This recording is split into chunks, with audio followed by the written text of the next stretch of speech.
ay güzel.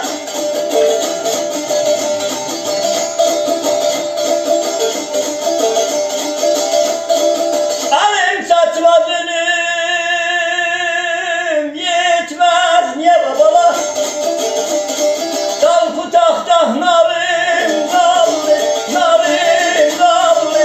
Allah maralım gelmedi sarıyor.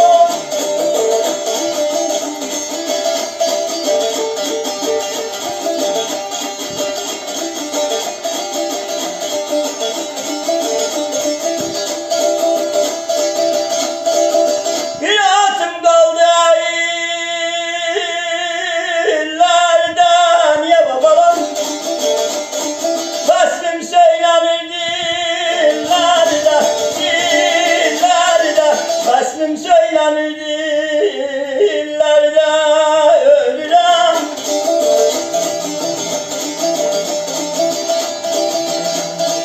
Sardaklı çanlı beylerden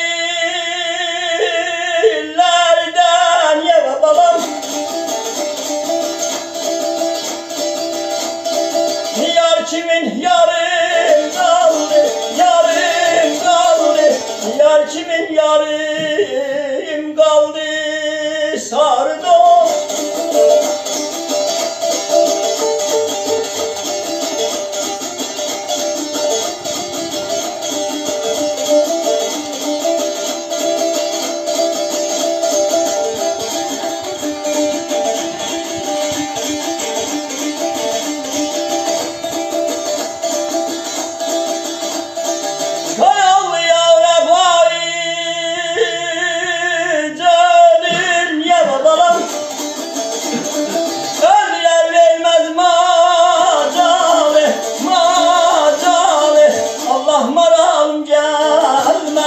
sabri kararım gelmedi ay güzel.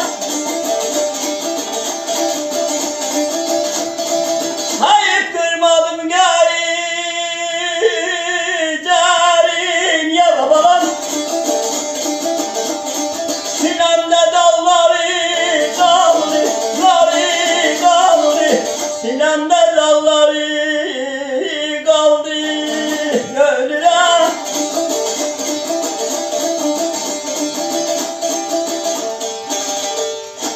Var olsun elimiz.